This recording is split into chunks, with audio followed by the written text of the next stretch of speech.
Hi everyone, I'm Mel. This is a first for me. I don't think I've ever recorded a proper YouTube video. The only things I've done is made random anime music videos, which, yeah, they're kind of old now. But today I decided to share with you my experiences with stuttering. It's one of those things that, like, I'm not ashamed of it, but it happened when I was at high school for the best part of 2 years. And, I figured, well, okay, if there are other people out there, other like teenagers or kids or adults even, who are still struggling with a stutter, I just wanted to share how it affected me and how I managed to overcome it in the end, and just some thoughts in general about how to approach somebody who has a stutter, and maybe some tips for people who do stutter as well. A bit about me. I'm an only child, and well, I think that had a large part to play in my confidence when I was a lot younger. I was generally happy to spend time by myself. I was a bit of a loner, but in a positive way. I entertained myself, I kept my imagination busy, and I had a handful of good friends, some of who I'm still in touch with and meet up regularly with these days. But from the age of 4 until I was 16, I was at an all-girls school, well, 2 all-girls schools. So I never really was exposed to boys. That came out totally wrong. I was never mixing with boys until I was about 16. I mean, not having siblings who then had friends, who had sisters, who had brothers, then you don't really get to meet people. And I wasn't into playing sports. I was a very much someone who kept to themselves, enjoyed drawing, making up music, and all doing that kind of thing. So I was happy spending time by myself, having a small group of friends, perfectly fine, really. I was not bullied at school. I would say it was more that people just didn't know me, and I never really gave people a chance to get to know me. So I may have been left out on occasion, but I didn't feel like it was bullying. Just that I wasn't trying hard enough to make people see who I was.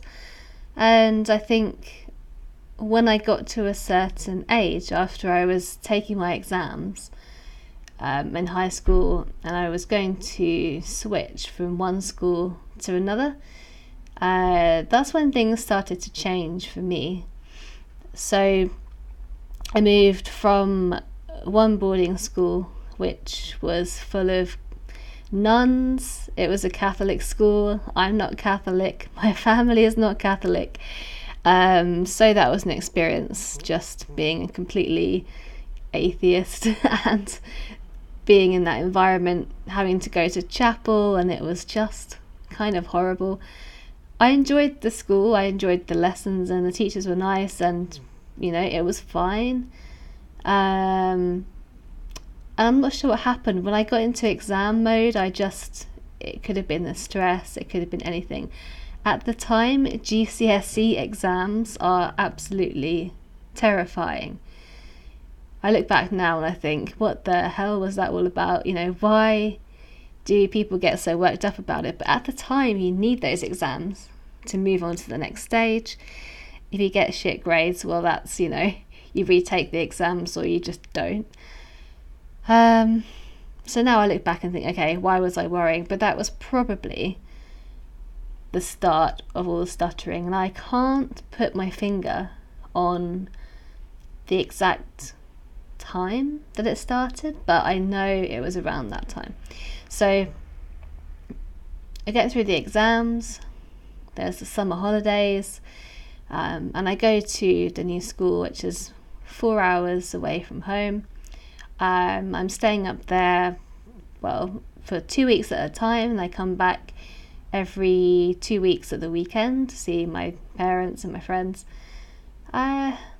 And it was a real adjustment period for me, and it was, on the one hand, I'm really thankful that I got to have that experience, and it was a really good school, but I really didn't push myself socially at all. Like, I would stay in my room most of the time, except for lessons and dinner, breakfast and lunch. Food was the only thing that got me out, basically, but you know, I never made a point to sort of go out somewhere or do shopping like with people, or just hang out doing girly stuff, or, you know, I never was really into that kind of thing. And of course, going from an all-girls environment and then being suddenly thrust into this environment that's co-educational, and there are boys suddenly, well, naturally there's going to be at least one guy who catches my attention, and he just happens to be the guy who sits next to me in Spanish, and this Bulgarian guy, and that really makes things a lot worse. At this point, I can't even say my own name. Somebody says, "Who are you?" and I'm like, it's really bad at that point, and it's just, it won't come out. In my head, everything is so clear, but it just doesn't want to come out. And then, of course, you get the whole spiel of, "Oh, did you forget your name?" That is possibly the worst thing you could say to somebody who has a really horrible stutter. You just, "Did you forget your name?" Of course I didn't forget my fucking name. I know what my name is, it just won't come out, like, duh.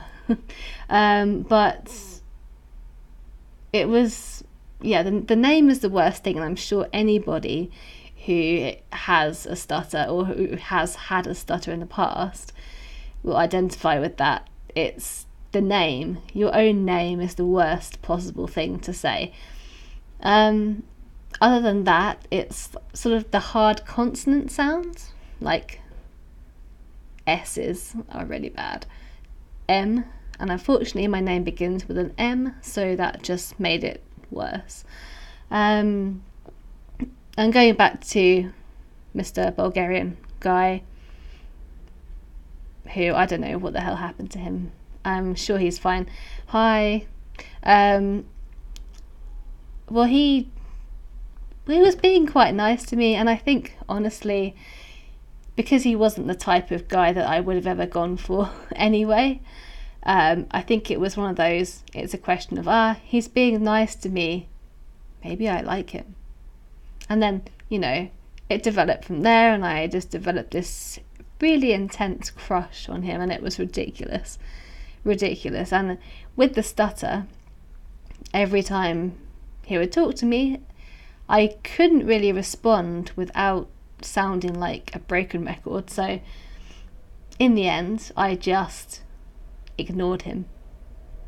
Like, I just wouldn't respond to him, and I looked so rude, and eventually he decided to move from the front of the classroom to the back of the classroom next to Sophie.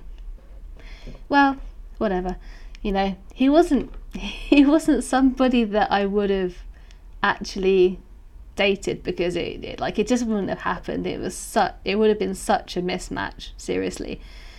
But, you know, isn't that what crushes are? They're not people you would actually go out with.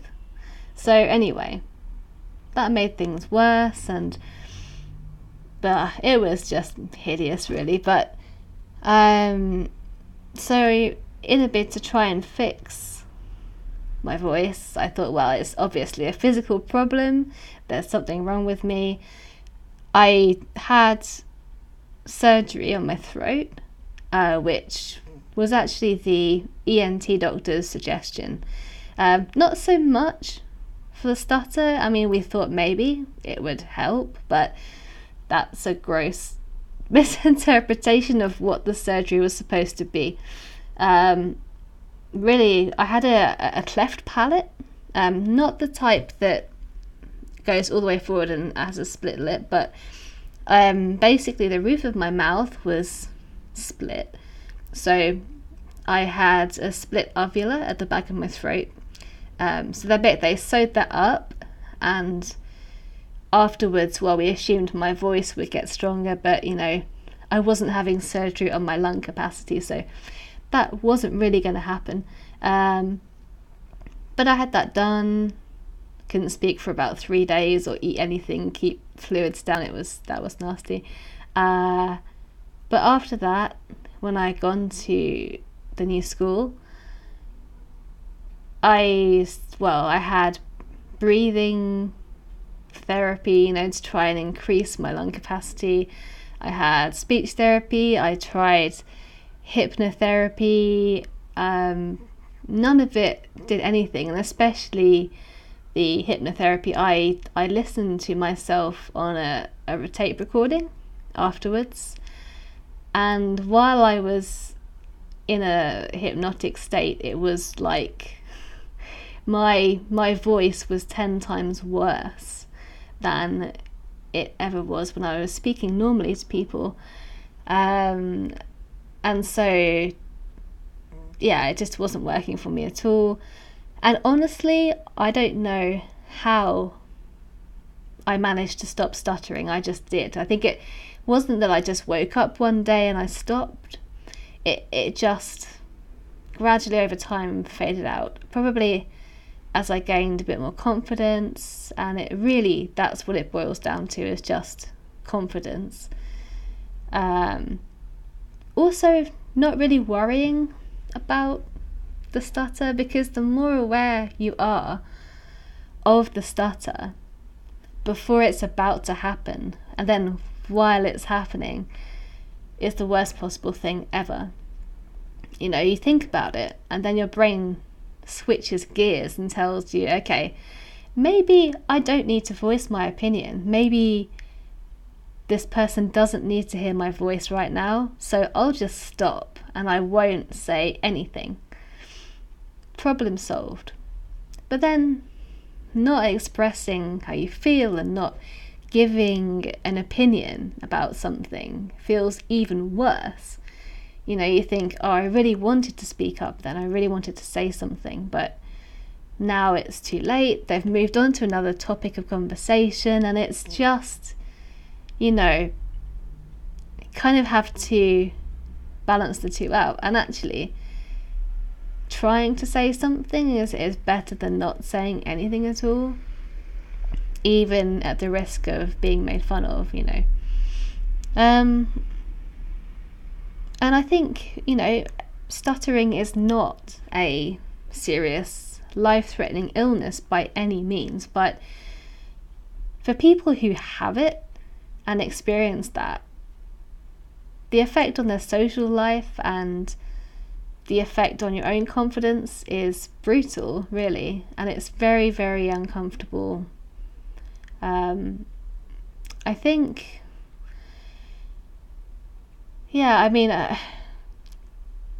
basically, I would say anyone who knows somebody with a stutter, just be patient and let them say what's in their mind, and try not to interrupt them.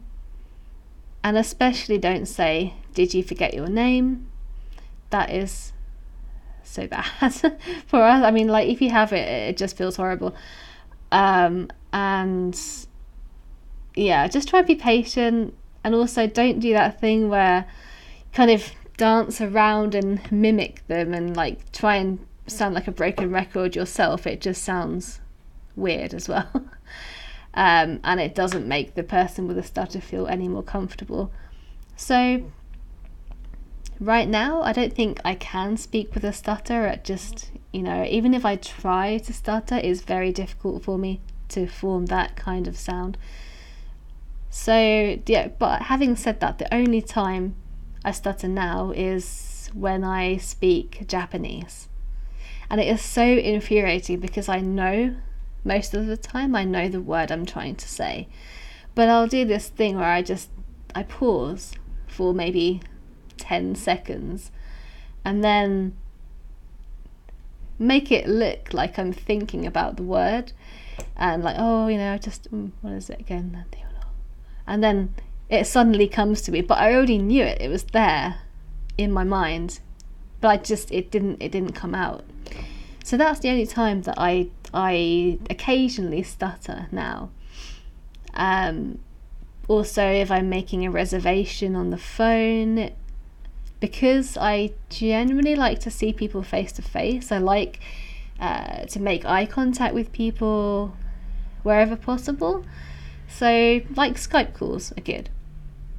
But phone calls for me, it's very difficult to judge how that person is reacting to what I say. So, but when I say my own name, when I'm reserving a table at a restaurant or something, occasionally I pause and do that thing where I'm almost thinking about it. And I have had that happen to me before, where someone's saying, did you forget your name? Or sometimes I have done this where I'll just say a completely different name. Or instead of saying Melissa or Mel, I will say Francis, which is my surname, first. And I'll do like a sort of weird James Bond thing, like Francis, Melissa, Francis. And it sounds so stupid. And then people think I'm called Francis because, well, that can be a girl's name too. But, hey ho. So anyway, that's a bit about my experience, but I would be really interested to hear from anyone who knows somebody with a stutter, or if you have a stutter yourself, if you have done in the past. I'd just love to know how it affected you and how you overcame that, and what kind of methods have helped you to feel better about your speech and to be more confident.